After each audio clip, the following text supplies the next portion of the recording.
One forbidden night, one powerful man, and one scandal that makes her the most wanted woman in the city. If you are new here, please consider subscribing. Your one click can make my day. The wine glasses trembled slightly on the silver tray as I weaved through the ballroom crowd. My black dress uniform clung tight, meant to look expensive but designed to make me forget who I was. Around me, New York's elite laughed too loud, drank too much, and never noticed the people serving them.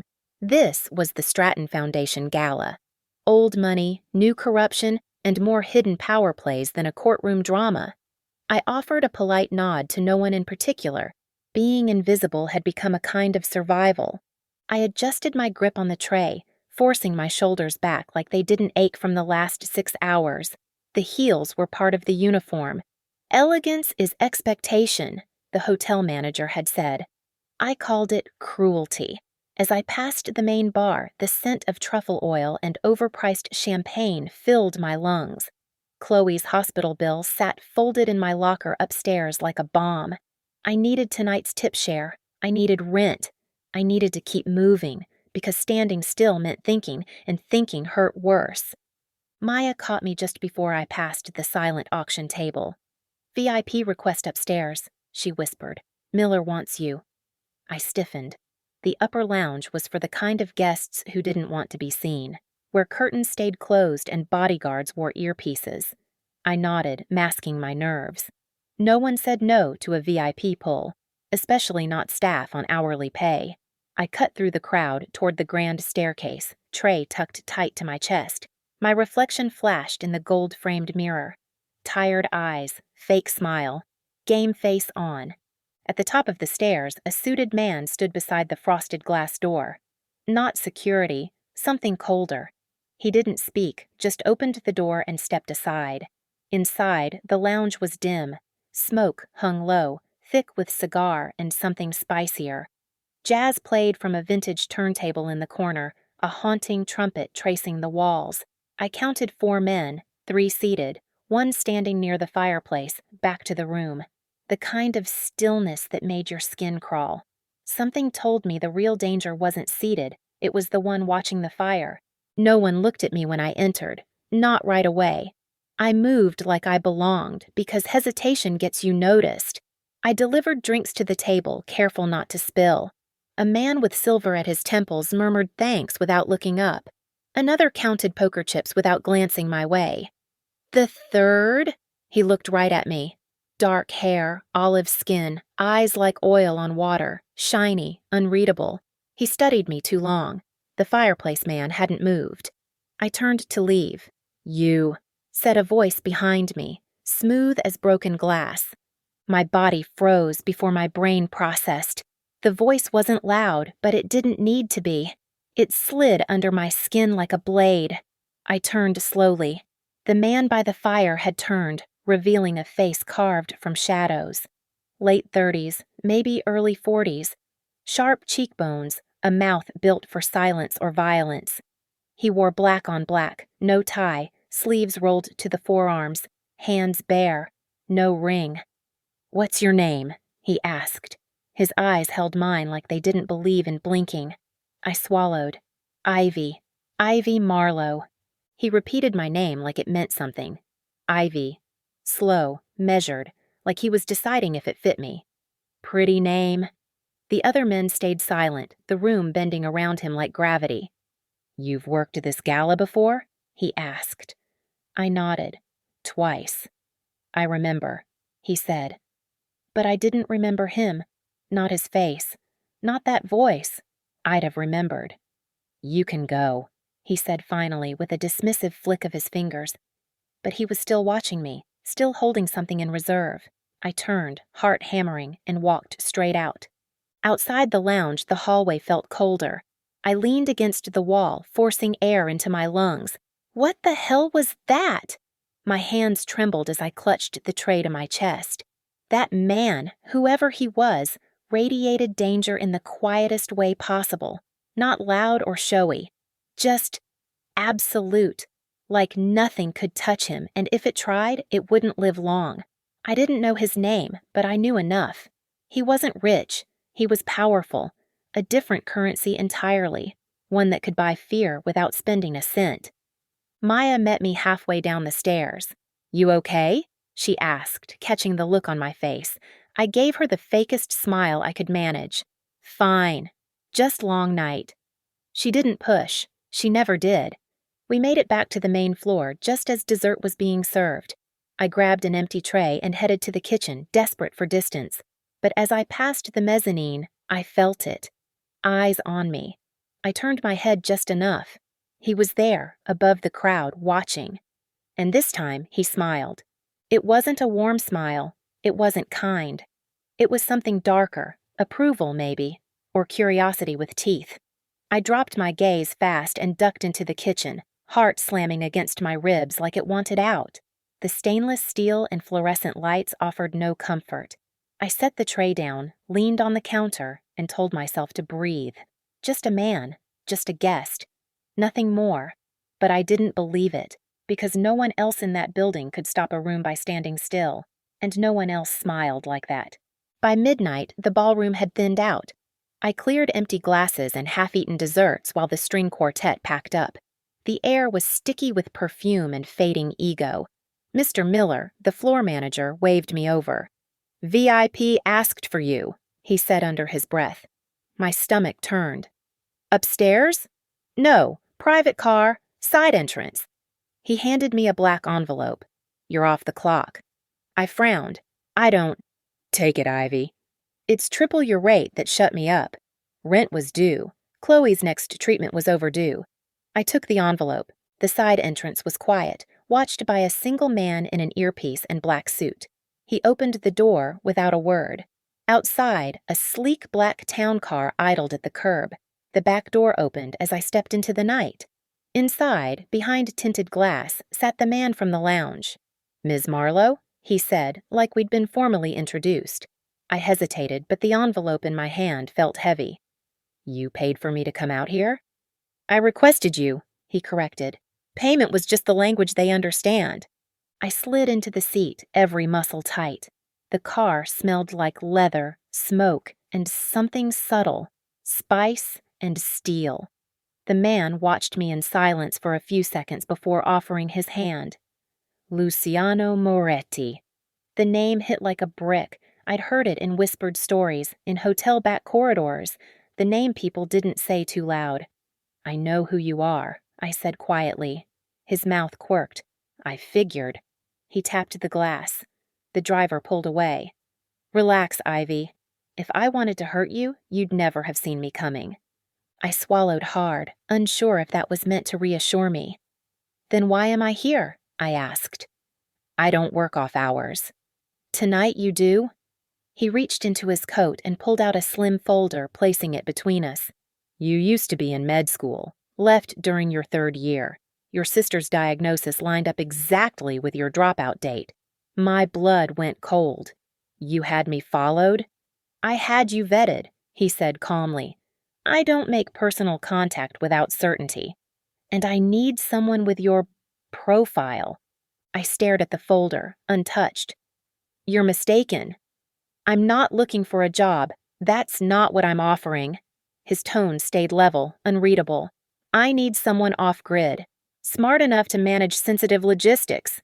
Invisible enough to move through the right places without setting off alarms." My pulse thudded in my ears. "You want me to do something illegal?" He didn't blink. "I want you to help me keep certain assets protected." I almost laughed. "Why me?" His eyes met mine. "Because you're broke, desperate, and still too proud to ask for help." His words hit harder than they should have. I looked away, jaw clenched. "I'm not a criminal." "Neither am I," he said. "Lie." That was a lie. Everyone knew what Luciano Moretti was, or guessed. "You don't have to say yes now," he added. "I'm not offering a trap. I'm offering a solution." I glanced back at the envelope in my lap.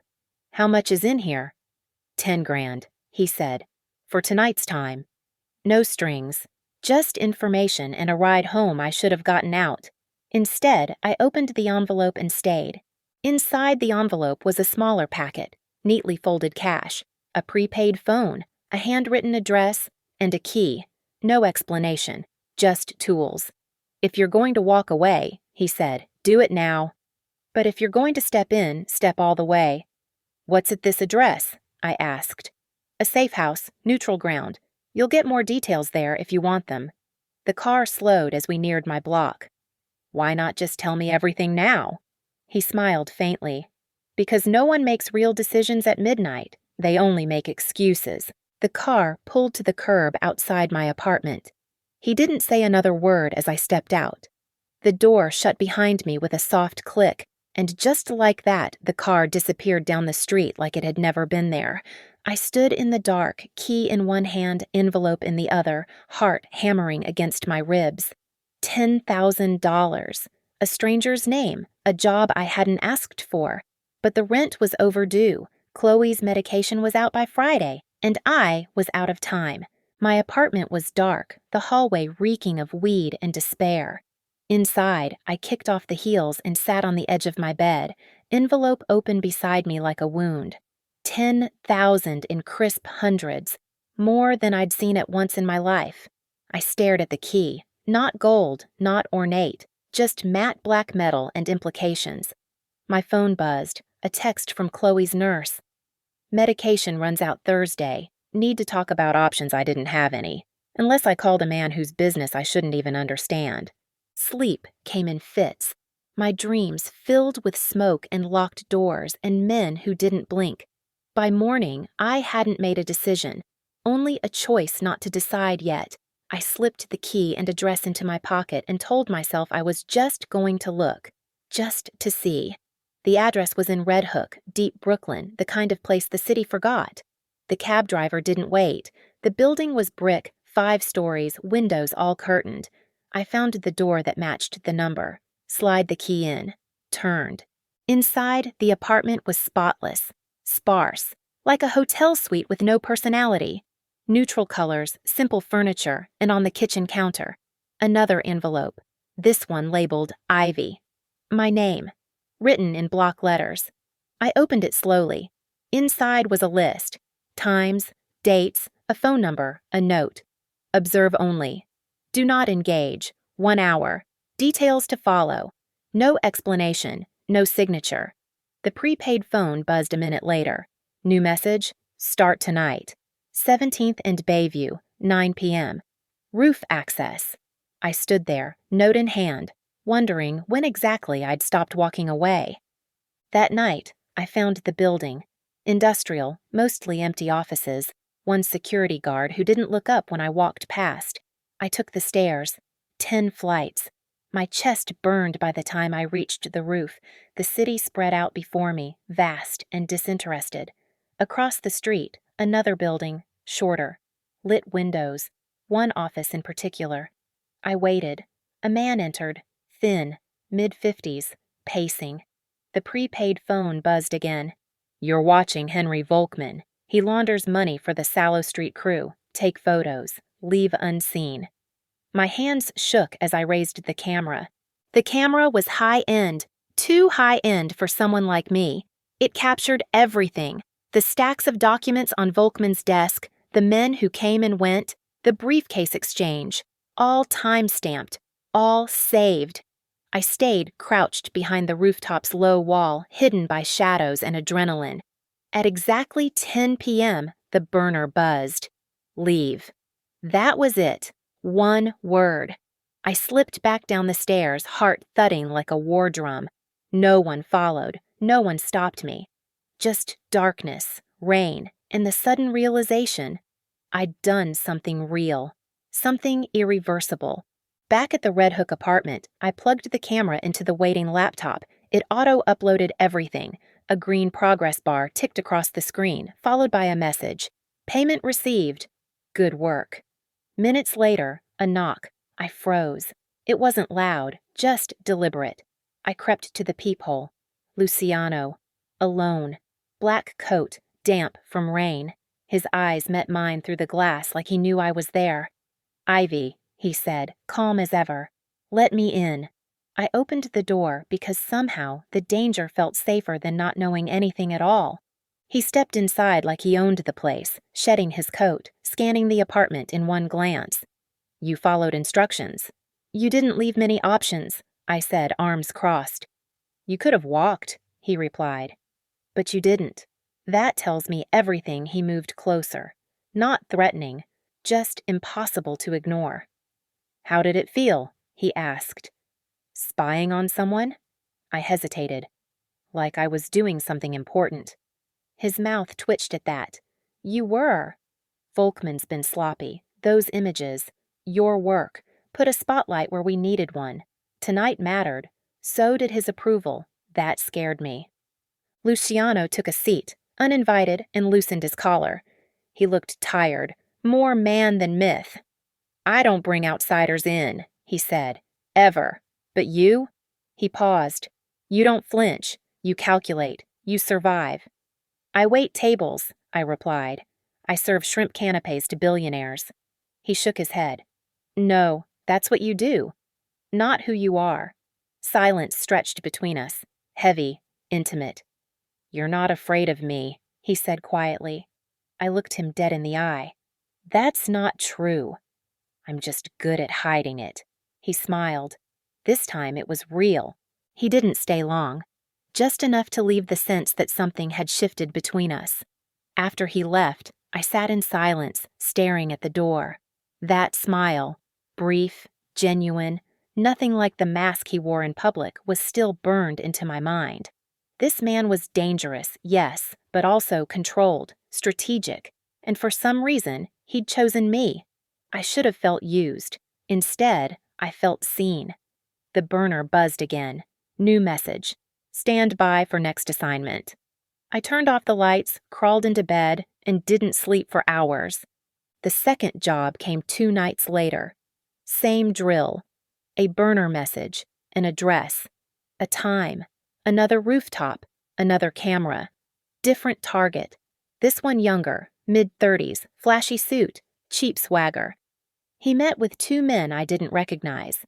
There were handshakes, envelopes, a tablet passed around. I caught everything. Details I didn't understand but knew were valuable. By the time I slipped back down the fire escape, I wasn't shaking anymore, just wired, alive. I uploaded the footage, sat back, and waited. No knock this time, just another message. Well done, payment deposited. Ivy Marlowe, hotel cocktail server, med school dropout, unofficial operative for a man who probably had bodies buried in 5 boroughs. What the hell was I doing? I tried to remind myself this was temporary. A bridge. But bridges could collapse. The burner buzzed again. Be ready Friday. Formal event. Black dress. You'll be visible.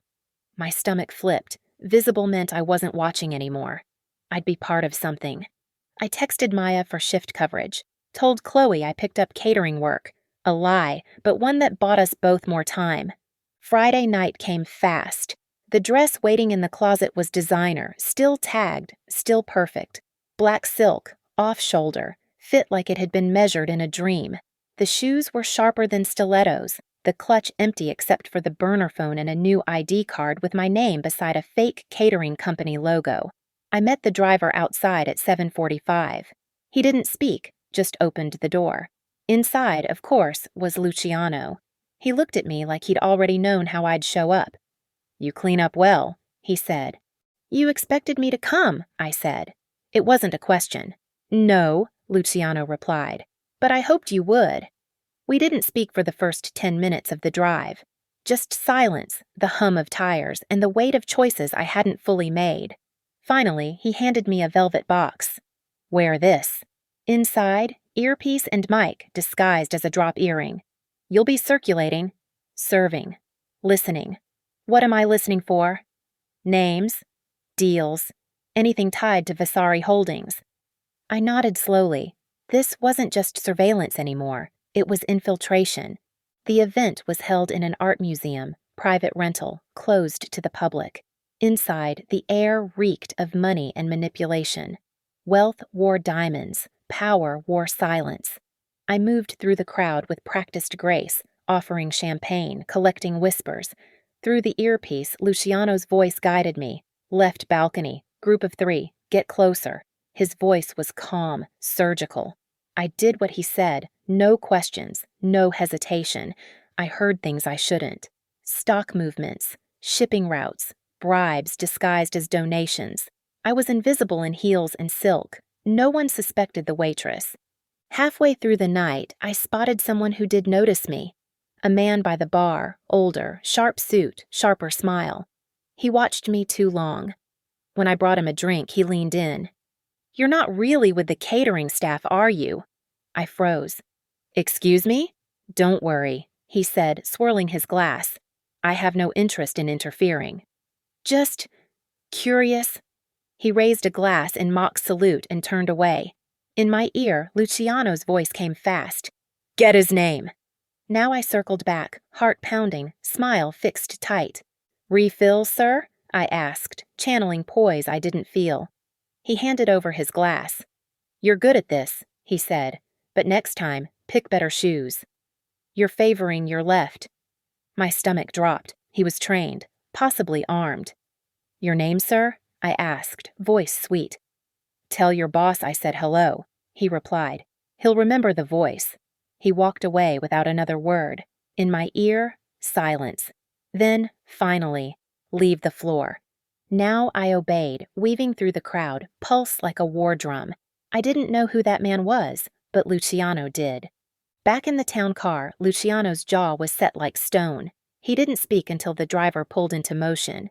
"His name is Julian Crest," he said finally. "Used to be one of ours. Now he freelances. Dangerous, smart, and always has an angle." "He knew me," I said quietly. Luciano nodded. "You're compromised." No more field work until I say otherwise. I hated how relieved I felt. "So what now?" He looked out the window for a long time.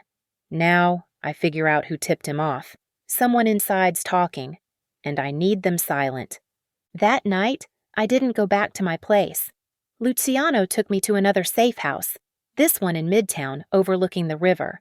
Sleek, modern, and cold. He stood at the window, tie loosened, eyes scanning the skyline. "I don't like variables," he muttered. "You were never supposed to be visible." "Then why bring me in at all?" I asked. "Because you don't scare easy," he said without turning. "And you see things others miss." I stepped closer. "Do you trust me?" He didn't answer right away. "I want to." That's the problem. We stood there in silence, the city glowing beyond the glass. Then, softer, he said, "You remind me of someone." I waited. "My sister," he added. "She died when I was 19. Overdose. No one helped her. No one even tried." His voice cracked, barely. "I promised I'd never let someone fall through the cracks again." I swallowed hard. "I'm not her." "I know," he said. "But that fire in you? That's what she lost before the end." He looked at me. "I don't want you burning out for a war that isn't yours." "I already stepped into the fire, Luciano," I said. "You handed me the match." He blinked once, slowly, then nodded. "Fair." He moved toward the bar, poured 2 glasses of something dark and smooth, handed me one. We drank in silence. The air between us thickened, something unspoken coiling tighter. I set my glass down first. "I'm in this now. Whatever it is he studied me, eyes unreadable. Then you need to understand, this world doesn't give second chances. It barely gives first good," I said. "I'm not asking for mercy." The next morning, Luciano was already gone. A note on the counter read, "Stay inside. Use the secure line if anything feels off. I'll contact you tonight." I stared at it longer than I should have. No, take care. No, thank you. Just orders, wrapped in concern. I showered, dressed, and wandered the apartment like a ghost in silk. Mid-afternoon, a new file arrived by courier. No return address. Inside, photos, Julian Crest, dates, meetings, a hotel suite registered under a shell company. The implication was clear. Luciano wanted me to read between lines. It wasn't surveillance, it was bait. Julian had been in contact with someone inside Luciano's operation. One face repeated across 3 different camera angles. Same woman, different wigs. Late 20s. Sharp jaw. The envelope had a sticky note. "Does this look like Mara?" I didn't know who Mara was, but clearly I was meant to. My phone buzzed, Luciano's secure line. "Recognize her?" he asked. "No," I said honestly. "Why?" A pause. "Because if it's her, everything changes." His voice dropped. "Keep the file close. And Ivy, don't open the door for anyone tonight." The wind howled through the high-rise windows like a warning. I double-locked the door and drew the blackout curtains. The apartment felt colder now, as if something unseen had entered with the file. I tried to read, but couldn't focus. Sleep wouldn't come either. Around 2 a.m., I heard footsteps outside. Not the casual kind. Heavy, intentional. My heart raced. A knock followed. Soft. Too soft. I didn't move. Another knock. Then silence. I gripped the burner phone until my knuckles ached. No message came. Eventually, the footsteps retreated, but sleep never returned. Morning light didn't feel like relief. It felt like exposure. I brewed coffee with shaking hands, eyes on the hallway beyond the door. Nothing. No one. Still, I checked the peephole twice before opening it. A new envelope lay on the floor. Plain. Sealed. No name. Inside, a single Polaroid. My face, from last night through the window. Behind me, blurred, barely visible, was the shadow of someone else. Someone in the apartment. I dropped it, breath caught in my throat. The burner buzzed. "Luciano, do not leave. I'm coming to you, don't trust anyone." Luciano arrived less than 20 minutes later. No guards, no dramatics. Just him. Eyes sharper than usual, jaw tight. He swept through the apartment like a storm barely contained. "You locked the windows?" he asked. "Yeah." "Good. Pack a bag. 10 minutes. Where are we going?" "Somewhere they won't expect." I followed orders without arguing, stuffing clothes, documents, burner phones into a duffel. When I turned, he was holding the Polaroid. "Who took this?" "I don't know." He tucked it into his coat. "We'll find out. But I'm not leaving you here unprotected again." The new location was off Canal Street, above a closed bakery with blackout shutters. Humble, easy to miss. Inside, it was warm, cluttered, and smelled faintly of flour and old secrets. "Family owned," Luciano said. "No ties to the business." He didn't explain further, just started checking window locks and testing burners. I dropped my bag and leaned against the wall, finally letting my knees go soft. "You think they were inside," I said. He nodded. "Not think." "No, so they have keys?" "No, they have influence or leverage. Either way, it's personal now." We didn't talk much that night. I cooked pasta from a dusty box in the cabinet. Luciano poured 2 glasses of red wine from a bottle older than both of us.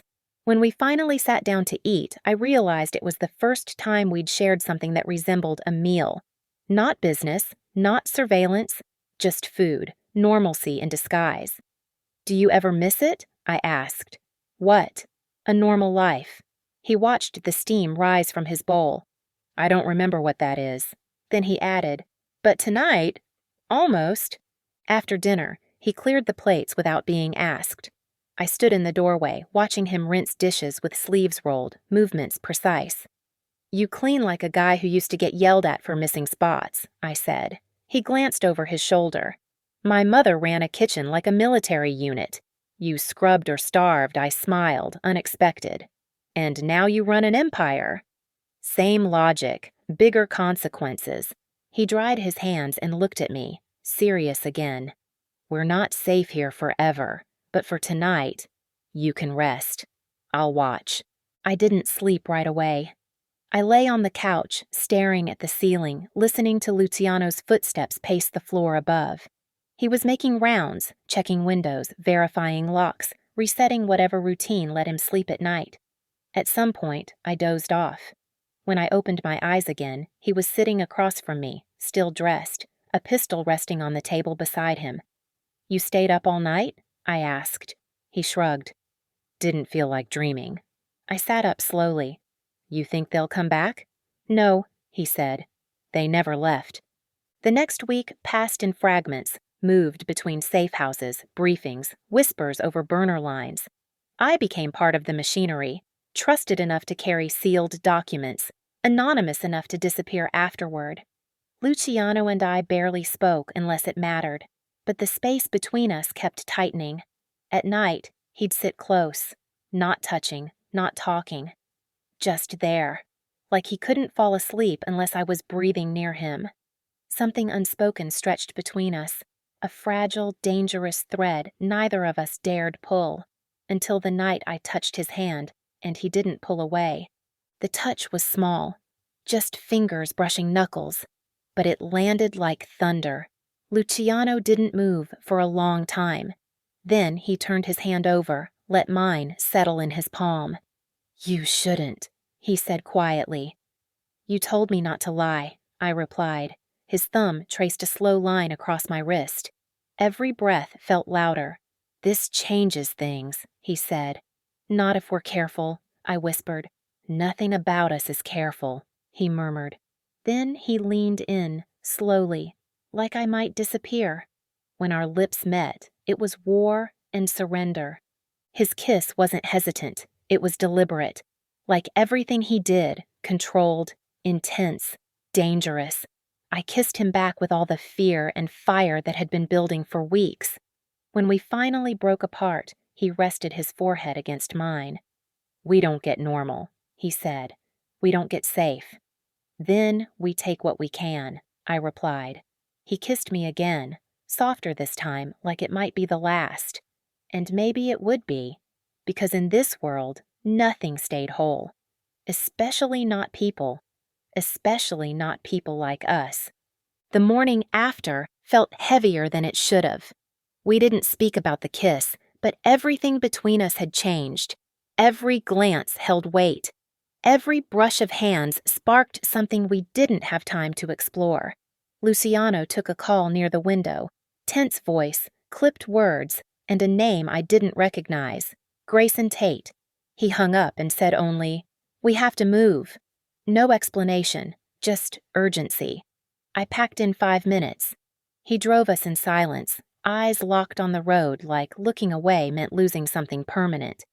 We arrived at a warehouse on the edge of Long Island, fenced, gated, quiet. Inside, a table was already set, maps, files, red thread connections like a conspiracy theory made real. "Tate used to be a fixer," Luciano explained, "for both sides. Now he's freelance, uncontrolled. That makes him dangerous." "You think he's behind the leak?" I asked. "Or profiting from it," he said. "Either way, he's moving fast." He handed me a folder, photos, timestamps, surveillance logs. "He's meeting someone tomorrow." "Private marina. I need eyes there." I didn't hesitate. "I'll go." He didn't argue. He just studied my face like he was memorizing it. "You're too good at this," he said. "It scares me." "Why? Because I make it look easy?" "No," he said, "because you stopped looking scared." I didn't have an answer for that. Truth was, I had been scared every day, but fear had hardened into instinct. I wasn't surviving anymore. I was moving forward, and maybe that was more dangerous. "Come back in one piece," he said. I nodded, turned to go. His voice stopped me. "Ivy?" "Yeah?" "Be careful." The marina was quiet, sun dipping low behind rusted boathouses. I wore a baseball cap, hoodie, jeans. Forgettable. From behind a maintenance shed, I watched Tate arrive. Tall, clean-cut, smile like a politician, and eyes like a predator. A black SUV pulled in beside him. The driver stayed behind the wheel. A woman stepped out. Blonde, mid-30s, confident, too confident. She handed him a briefcase, took a folder in return. Cameras caught everything. When they parted, Tate's smile faded. He turned, just slightly, looking toward my hiding spot. I held my breath and didn't move. Tate didn't move closer, didn't shout, just stood there squinting into the distance. Then, with a small shake of his head, he turned and walked back to the SUV. I waited until they drove off before exhaling. My hands were shaking as I pulled out the burner phone and sent the files. A minute later, "Received. Return. Now." The train ride back into the city felt longer than usual. I couldn't stop thinking about the woman. Something about her posture, her confidence, it felt familiar, but I couldn't place where I'd seen her before. Luciano was already waiting when I stepped inside the safe house. He looked up from his laptop, eyes scanning me like he needed proof I was whole. "You okay?" he asked. "He looked right at me," I said. "I think he saw me." But he didn't act. "That's worse," Luciano muttered. "He's sending a message." I dropped the camera onto the table. "Who was the woman?" He froze the second her image loaded. "No," he whispered. "That's not possible." "Who is she?" I asked again. His voice dropped. "That's Mara, my dead sister." I stared at him, stunned. "But you said she overdosed." "She did," he said, voice hollow. "I saw the body." "Then how—" "I don't know." He paced the room, restless, haunted. "That's her. The scar above her eyebrow, she got it when she was 12. No one else would know my skin prickled. Could she have faked her death? Not alone. Someone helped her, someone with power." He stopped pacing. "This changes everything." His eyes locked on mine. "Ivy, if Mara's alive, we're in deeper than I ever imagined." And I believed him. The next few hours blurred, phone calls, silent pauses, paper trails re-examined. Luciano called in 3 men, trusted, serious, silent. They set up new security, rerouted burner lines, destroyed files. "We treat this as open warfare now," he told them. No hesitation, no room for debate. I sat on the edge of the couch, watching the man I'd kissed turn colder with each passing hour. But when our eyes met, something in him softened. "You okay?" he asked again. I nodded, though I wasn't sure, because dead sisters didn't come back without blood behind them. Luciano barely slept. I watched him work for hours, cross-referencing files, redrawing maps of alliances. The name Grayson Tate kept circling back. So did Mara's. "If she's alive, she didn't come back for nothing," he muttered. "Tate's a facilitator. He doesn't move unless paid well." I studied the still image of her face again, cold, calculated. "She looked like she was running the exchange," I said. "She wasn't the pawn." Luciano's jaw clenched. "Then who's the player?" That was the question, because if Mara had faked her death, this was bigger than betrayal. The next lead came from an unlikely place, Julian Crest. He requested a meet through a burner relay. One location, no backup, no surveillance. "He's bluffing," Luciano said, "testing leverage." "Or afraid of something," I offered. "Afraid of her?" We sat in silence, both playing out the angles. Finally, he nodded. "You'll go." "But not alone," I blinked. "Me?" "He'll talk to you. He's already shown his hand." I wasn't sure that was comforting, but I agreed. Because this wasn't about secrets anymore. It was about truth, and surviving whatever truth came next. We met Julian at an abandoned church near the Hudson. Gothic, ruined, still echoing with old ghosts. He stood beneath a shattered stained glass window, coat draped over one arm, expression unreadable. "Did you bring her?" he asked. Luciano stepped from the shadows behind me. "She doesn't come alone anymore." Julian smirked. "Smart." He turned to me. "You want the truth?" "Fine. Mara isn't back. Not really. What's wearing her face, whatever game she's in, it's not about family. It's about leverage.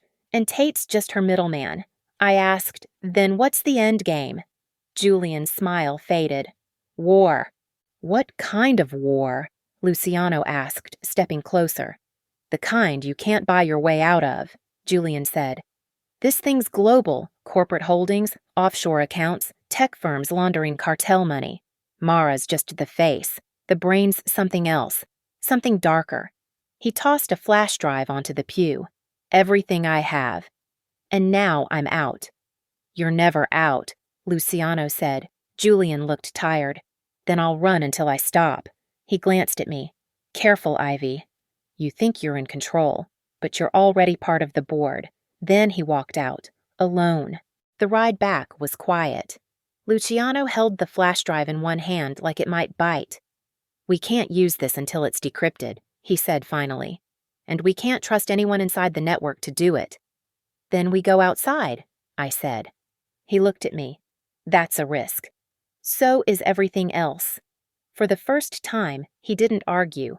We stopped at a trusted outpost, an old friend of Luciano's named Benji, a former hacker turned security ghost.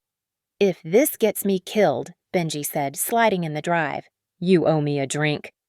Benji worked fast, faster than I expected. His fingers flew across keys while code streamed on multiple monitors. "Whoever set this up," he muttered, "they didn't want to be found." But they weren't expecting me. 20 minutes in, he paused. "You're gonna want to see this." On screen, a web of shell corporations, arms dealers, biotech companies, all connecting back to a central name, Halcyon Systems. "What is it?" I asked. Benji shrugged.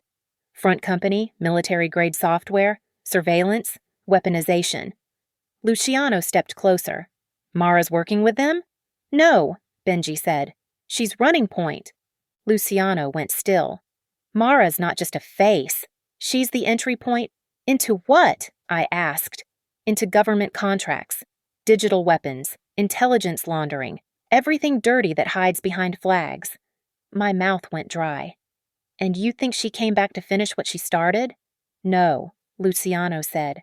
"She came back because something bigger needed her." He stepped away, thinking. "We've been fighting shadows.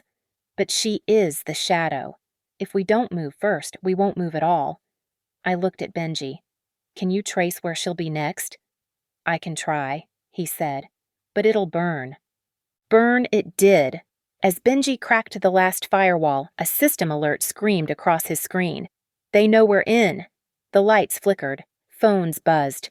"Pull the drive," Luciano snapped, but it was too late. Benji yanked cables while I grabbed the files we could.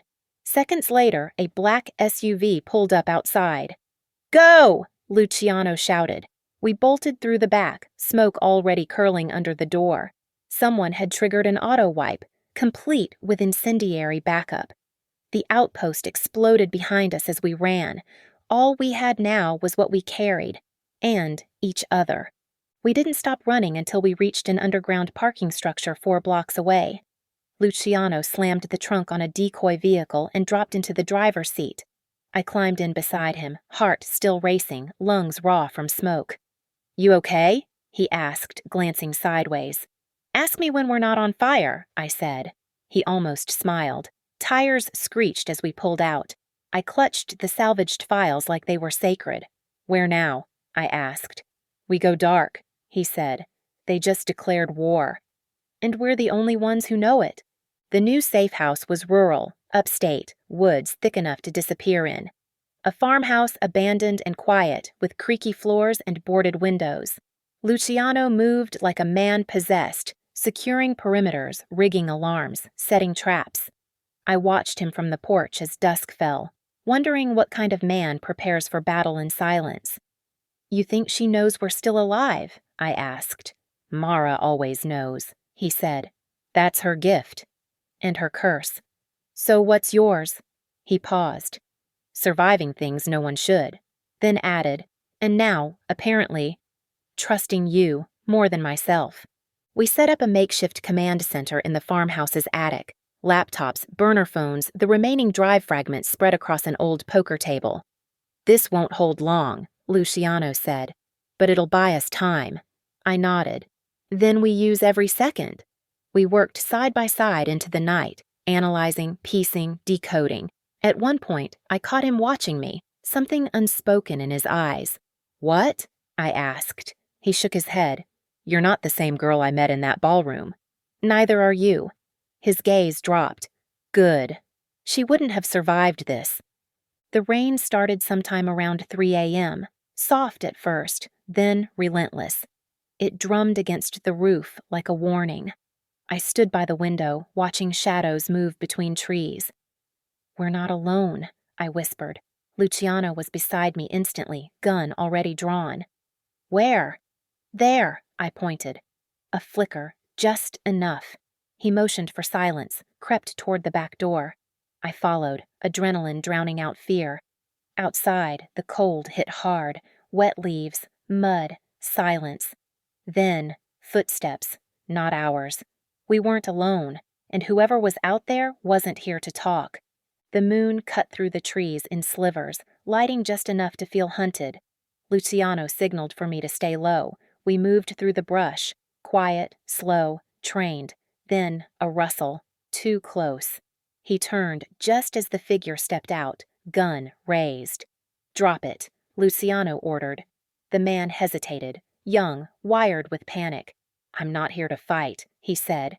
"Then you're in the wrong place," I snapped. "I have a message," he said, lowering the weapon slightly. "From Mara." That changed everything. Luciano's eyes narrowed. "Say one wrong word," he warned, "and you don't leave breathing." The man raised his hands. "She wants a meet. 1-on-1. Neutral ground," Luciano scoffed. "There is no neutral." "She says you'll know the place."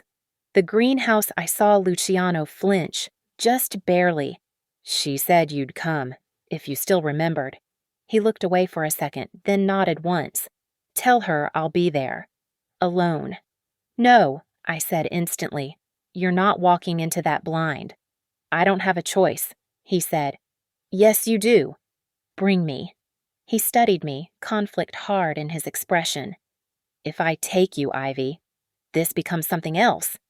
"What do you mean?" I asked. "This stops being strategy. It becomes personal, dangerous." "It already is," I said. "You told me not to flinch." I'm not. His jaw worked. "You come, you follow my lead. No risks, no moves unless I say deal," I said, even though I already knew I'd break that rule if it came to protecting him. We packed what we needed, minimal gear, low profile. The greenhouse wasn't far, an old family property. Luciano hadn't been there in years. "She's setting a trap," he muttered. "But I need to see her." We reached the greenhouse just after dawn, fog curling around broken glass and rusted frames. The place looked like time had exhaled and let it rot. Luciano led the way through the back entrance, past overgrown vines and forgotten tools. "This was hers," he said. "She used to come here when things got bad." "Why bring you back now?" I asked. "Because she wants me off balance." Inside, it was humid and still. Then footsteps echoed, and Mara stepped into view, alive, composed, and wearing a smile that didn't reach her eyes. Mara looked nothing like the ghost Luciano described. She was polished, measured, cool. "You came," she said, voice like a song played one key too slow. "I had to see it myself," Luciano replied. "See if you were really breathing." She smiled. "More than breathing. I'm thriving." My hand hovered near my side, no weapon, but ready. "You faked your death," Luciano said. "Why?" "Because dying was the only way to live," she answered. "You know what they wanted from me. What they did to us. This was my escape, my evolution." "You didn't think to tell me?" Luciano asked, voice low. "You let me grieve." "You let me bury you." "You wouldn't have let me go," she said. "You still won't." "You're right," he said, "because this, whatever you're involved in, has blood all over it." She turned to me. "You're Ivy." It wasn't a question. "You've made quite the impression." "Not trying to," I said flatly. "Shame. You're wasting potential." "Why are we here, Mara?" Luciano asked. She looked between us. "Because something worse is coming. And you're either with me or in the way." "What's coming?" I asked. "An auction," she said. "Digital, hidden, military-grade AI, hackable infrastructure. One algorithm, sold to the highest bidder. Everyone wants it, governments, cartels, corporations. I'm controlling the invite list. And you want us to what?" Luciano asked. "Take a seat?" "No," Mara said. "I want you to stop the others. You were always better at disruption than diplomacy." "You're insane," he muttered. "You think you can play puppet master with monsters?" "I've become one," she said, not flinching. "At least I'm choosing who gets to burn." Her eyes found mine. And who doesn't? We left without shaking hands. No goodbyes, just silence and distance. In the car, I finally asked, "Do you believe her?" Luciano stared straight ahead. "I believe she's dangerous. I believe she's telling half the truth." "Which half?" "The part where people die if we don't act." He gripped the wheel tighter. "This auction, if it's real, we need to stop it." "Then we go after it?" I asked. He nodded. "We go after the buyers, the servers, the brokers.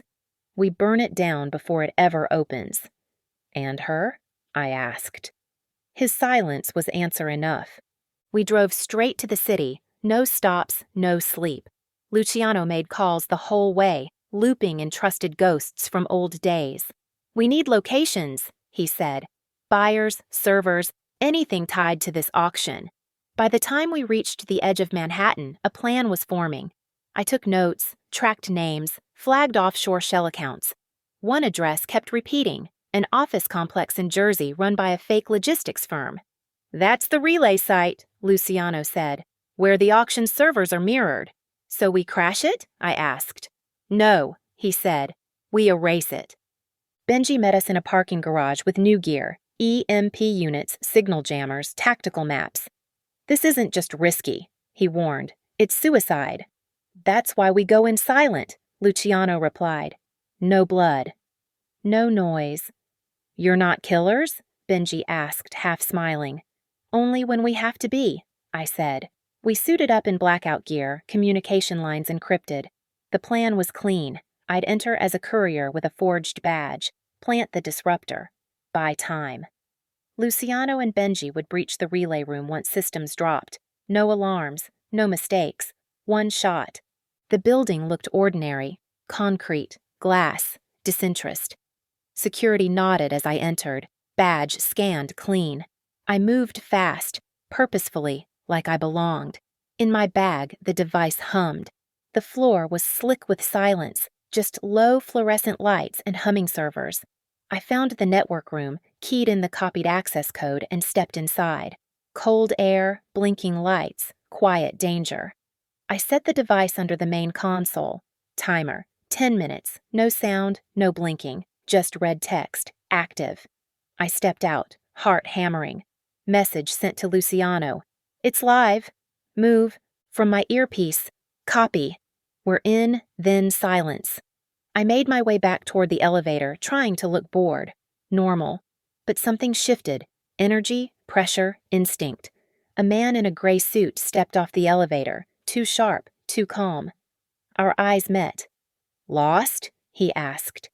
"Delivery," I replied. "Wrong floor." "No," he said, stepping closer. "Right floor, wrong side." His hand moved toward his jacket. I moved first, jabbed his throat, kicked his knee. He crumpled. My cover was blown. "Luciano," I whispered. "I'm burned." "Finish it. Get out. Now." I ducked into a stairwell, pulling the fire alarm on instinct. Sirens blared, lights flashed. Chaos buys time. I tore off the badge, shoved it deep in my coat, and ran. Over the comms. "EMP deploying. Now." The line popped with static. Then silence. A low hum vibrated the walls. Systems crashed. The building went dark. Emergency lights flickered on. I hit the street just as the first wave of panic started spilling out the lobby doors. Luciano's voice returned, calm, clipped. "We got it. Get clear." "No tails." "Copy," I replied, breathless. "I'm out." By nightfall, we were in a different safe house. This one buried beneath an old bookstore, protected by layers of encryption, steel, and trust. Benji was already decrypting the stolen data. Luciano paced like a caged animal, tension radiating off him in waves. "We hit them hard," he said. "They'll hit back harder." "Let them," I said. "We're not running anymore." He looked at me, something unreadable in his eyes. "You're changing." "So are you," I said. The silence between us wasn't empty. It pulsed with everything we weren't saying. We were in this, too deep to pretend otherwise. At 2 a.m., Benji looked up from the screen. "I found it. The auction's access node. It's in Vienna." Luciano leaned in. That's in 2 days. Can we reach it in time? I asked. Benji nodded. If you leave now. I met Luciano's eyes. Then we go. He didn't hesitate. I'll handle flights. New identities. You trust me in the field again? I asked. No, he said. I trust you more than anyone else. That landed heavier than it should have. We weren't just partners in survival anymore. We were something harder to walk away from. Vienna was a blur of cold air and sharper edges. The city looked like history wearing armor. Luciano and I moved like ghosts. No luggage, no phones, no habits. Just purpose. The auction location was hidden inside an old opera house being renovated, closed to the public, open to corruption. No weapons, Luciano said as we approached. Only intel. And instinct, I added. He gave a half smile. You've got enough of that for both of us. Inside, men in tailored suits and women with eyes like knives filled the lobby. The war was dressed in luxury. Luciano handed me a tiny earpiece as we slipped through the mezzanine. We split up, he said. Cover more ground. You sure? I asked. No, he replied, but we don't have time to be careful. I moved toward the upper level while he disappeared down a private hallway. From above, I could see the gathering begin. 10 buyers seated in a semicircle, a screen lowering from the ceiling. A woman took the stage. Not Mara, someone else. Sharper, cold. Welcome to the auction, she said. Tonight you bid on the future, or you lose it. The presentation started. Live demonstrations, real-time hacks, control of infrastructure, satellites, communications. One man bid in crypto. Another offered political favor. I documented everything through a hidden lens in my brooch. Then the final item appeared, Project Halcyon. AI-guided threat prediction, the host explained. Nation-scale destabilization possible. The room stilled. This was the weapon. This was the crown. The first bid landed like thunder, Mara's voice over the speakers. 100 million offshore. Every head turned. She stepped out of the shadows, dressed in white, smiling like the devil. I built it. I own it. Who wants to challenge me? Panic wasn't instant. Just slow disbelief. But Luciano's voice came through the earpiece. I'm in the control room. Pull the plug in 60 seconds. Copy, I whispered, sliding closer to the staircase. Mara kept talking, working the room like a queen with teeth. Bid now, or someone else takes your future. I reached the stairwell, then someone grabbed my arm, the man from the relay building. You again, he growled. I slammed my elbow into his gut, shoved past, ran. Over comms. Ivy! Luciano snapped. You good? Almost, I gasped. Cut it. Now. The lights cut. The screens went dark, and chaos bloomed. Alarms blared. Power failed. Security scrambled. I ran through velvet corridors as shouts echoed through the opera house. Over comms, Luciano. Exit through loading dock. Southwest corner, I moved fast, dodging buyers, evading guards. Then a gunshot. Close. I dropped, rolled behind a column. A second shot. Luciano? I called. No answer. Static panic spiked hard and fast. I bolted through the door he'd marked, heart in my throat. He was there. Blood on his sleeve, pistol raised. We're blown, he said.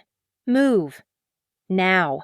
We tore through the alley behind the opera house, feet slamming pavement, every siren louder than the last. Safe house? I panted. No time, Luciano said. We go to ground. We ditched our jackets in a dumpster, cut down a side street, and slipped into a hostel's back entrance. The room was tiny, no windows, just 2 beds and a flickering light. He slammed the lock shut, slid down the wall. Blood soaked his arm. You're hit. Grazed, he muttered. Hurts like hell. I pulled out gauze, trembling. You saved the world. Let me save your shoulder. I cleaned the wound in silence, both of us avoiding the bigger conversation hanging between us. When I tied the last bandage, he caught my wrist. You could have walked, he said. That first night. You could have said no, but I didn't, I said. I chose this. You chose me. His voice cracked. I don't deserve that. None of us do, I said. But it's still real. He leaned forward, forehead resting against mine. Ivy, if we don't make it out, don't, I whispered. We're not dying in a $40 hostel with broken plumbing. We crashed for a few hours, wrapped in each other, exhaustion finally dragging us under. When I woke, he was already up, on the phone, whispering. Benji? I asked, voice hoarse. He nodded. He got out. Says the Vienna server was just a node. There's a backup in Zurich, so it's not over. No, he said. It's never over.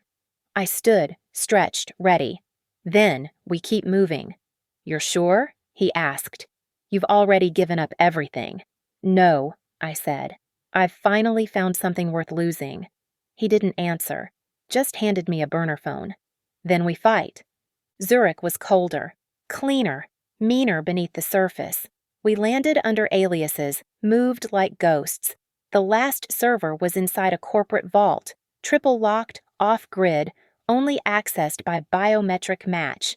No break-in, Benji said over comms. You'll need to bait someone inside. So we bait a buyer, Luciano said. We picked a name, Victor Close, private arms dealer, scheduled for a closed-door visit. My job, swap badges. Walk in as his assistant. Luciano's job? Pull the plug when the system blinked. Last mission. One shot. Everything we'd fought for led right to this moment. Getting close to Victor Close wasn't hard. He liked being seen, liked attention. I found him at a private club, posed as staff, spilled a drink, apologized with a smile. He laughed too loud, offered me a job. I accepted. The next morning, I walked into the vault beside him, playing the role. Demure, efficient, invisible. When he swiped his badge, I watched carefully. When he turned his back, I swapped it with the clone. 20 seconds later, I slipped away, heart in my throat. Luciano's voice in my ear. I'm inside. Begin countdown. The vault's air felt sterile, like even time held its breath. I moved through the security hall, scanning each checkpoint with Victor's badge. One misstep and the entire floor would lock down. At the last gate, my thumbprint scanned clean, thanks to Benji's override, and I was in. The final server stood alone, humming like a live wire. I set the EMP device beneath the panel, activated the timer. 5 minutes. I turned to leave, then froze. Mara stood in the doorway. You're predictable, she said. That's why I had to see you fail in person. I didn't flinch. You came all this way just to lose? I asked. Mara stepped inside, calm, composed. You think this ends with a blackout? You think destroying one server stops a system that's already everywhere? You're bluffing. Am I? She asked, stepping closer. We're not enemies, Ivy. We're just on different timelines. You survive by destroying. I survive by becoming what? I asked. Necessary, she said. I built a future. You just want to burn it. Then I guess we're both right, I whispered, and kicked the EMP active. The room went white. I woke on the ground, ears ringing, air thick with ozone. The server was sparking, dead. Mara was gone. I stumbled to my feet, grabbed the backup drive she dropped in the blast. Luciano's voice cut through static. Ivy, report. It's done, I said. She ran. Doesn't matter. You did it. Sirens echoed in the distance. I sprinted out through the access tunnel, heart pounding like gunfire. He was waiting on the street, eyes wide with relief. I collapsed into his arms. You came. Always, he said. As long as you breathe, I come back. We didn't go back to the safe house. We disappeared into the static, ditched phones, changed clothes, paid cash for everything. Zurich faded behind us like a bad dream with sharp teeth.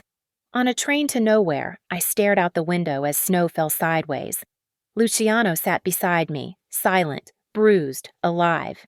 She's not done, I said. No, he agreed. But neither are we. Think she'll come back? She always does. The silence between us wasn't fear anymore. It was survival.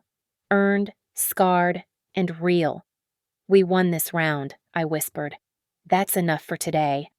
The next weeks blurred. Low movement, deep cover, fake names. Benji funneled data through underground channels, making sure Halcyon's remnants couldn't be rebuilt. Luciano and I resurfaced slowly, cautiously. One night in Madrid, over wine and silence, he said, I used to think I was unbreakable. I looked at him, this man who'd lost a sister, an empire, a version of himself. You're not, I said. Neither am I. And yet we're still standing. Exactly, I whispered. We break. We bend. We bleed, but we don't disappear. He reached for my hand. I didn't pull away. We never called it love. That word felt too clean for what we were, what we'd survived, what we still carried. But it lived in the small things, the way he checked every lock before bed, the way I memorized exits in every room. It showed up in bruised knuckles, quiet mornings, stolen touches. We were armor and ache, not perfect, not even close, but honest. And for people like us, honesty was the most dangerous thing of all. Would you do it all again? I asked once. Luciano answered without hesitation. For you, every time. Eventually we got word. Mara was still alive, operating out of South America, rebuilding. She's patient, Benji warned. She won't come at you loud. She'll come quiet, strategic, let her try, Luciano said. We don't run anymore. And we didn't. We stayed off the grid, but not out of the fight, watching, waiting, living. I started writing again, journals full of names, patterns, memories, not for revenge, for truth, for record, because someday someone would need to know what really happened, and when they did, they'd find the story of two ghosts who refused to disappear.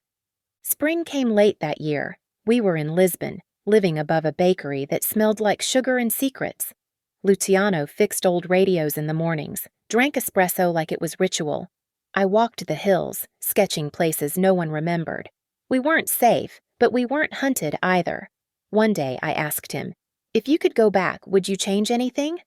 He looked at me a long time before answering. Only the waiting. I understood. We spent so long surviving, we forgot what it meant to live. Now, we were learning. A letter came in April, no return address, no name. Just one sentence written in ink I recognized instantly. You can't erase me. Mara.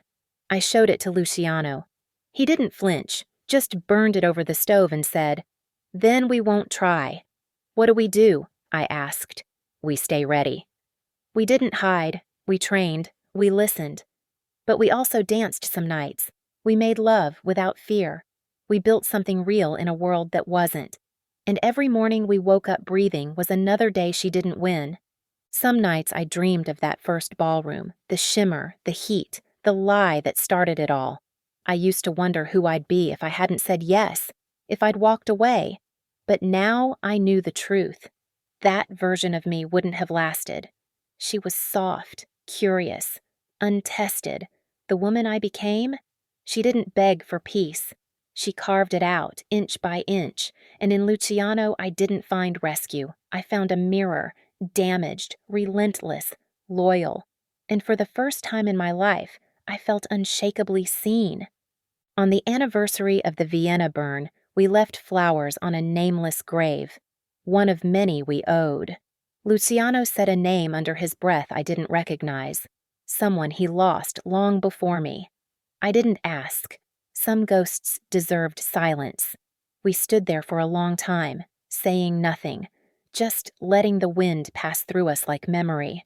When we walked away, I felt lighter, not healed, never that, but stronger. Together, we had stopped a war, and whatever came next, I knew one thing for certain. We'd face it side by side. That summer, we built habits, routines, things we never thought we'd have. Morning runs before sunrise, dinners we actually finished, conversations that didn't revolve around escape plans or encrypted codes. But under the surface, we were still wired tight. Danger didn't disappear, it just slept, and we'd learned how to live without waking it. Sometimes I caught Luciano watching me like he was memorizing, like he still couldn't believe I stayed.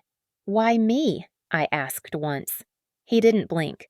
"Because when everything fell apart, you walked toward the fire instead of away." Benji visited in August, bringing a new identity package and news we didn't ask for. "She's quiet," he said, "but not gone. Last spotted in Argentina. New name. New face." Luciano just nodded. "Let her build. Let her stretch. We'll know when it matters." "You really think she'll come back?" Benji asked. "I hope she does," I said. They both looked at me surprised. "Because the next time she does, it won't be about code or power. It'll be personal." Benji grinned. "You're terrifying now." "No," I said. "I'm just not scared of her anymore." Later that night, I found Luciano on the balcony, staring out over the city lights. He didn't speak until I joined him. "You ever think we missed our chance?" he asked. "At what? A normal life?" "No," I said, "because normal doesn't mean better. It just means quiet. And quiet never taught me how to fight." He nodded, then reached into his coat pocket and pulled out a velvet box. I froze. "It's not what you think," he said quickly. "There's no church.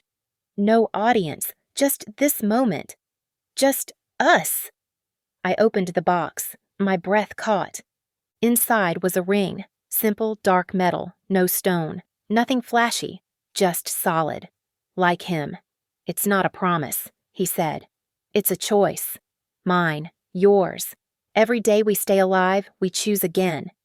I slipped it on without a word. It fit like it had always been mine. He didn't kneel. I didn't cry. We weren't those people. But we stood there, hands locked, hearts still heavy from the war we didn't ask for, and made a silent vow anyway. Not to be perfect, not even to be safe, just to keep choosing each other. Every day. Fall arrived without warning, brisk mornings, gold-tipped leaves, and a chill that settled in our bones. We stayed in the country that season, out past the city lights, in a cabin with more dust than furniture. Luciano cooked most nights. I read. We didn't talk about the past unless it woke us up at 3 a.m. Sometimes it did. When that happened, he'd take my hand without speaking. Just hold it. Ground us both. The world outside still burned, but inside that silence we found something stronger than peace. We found endurance. And each other. One morning, a new file appeared in Benji's encrypted Dropbox. No sender, no message, just one image. A body on a slab, face obscured, but the tattoo on the wrist was hers. "Mara." "It's a message," Luciano said. "But from who?" I asked. "A rival? One of her clients? Could be." He stared at the screen like it owed him something. Could be she finally lost. "Do you believe it?" "I believe people like her don't die quietly." Still, something shifted that day. We moved with less tension, slept deeper, as if maybe, just maybe, it was over. Winter came hard and early. Snow piled up outside the cabin, thick enough to trap us for days. We didn't mind. We chopped wood, played cards, fought once over something stupid who forgot to stock coffee. But even that ended in laughter.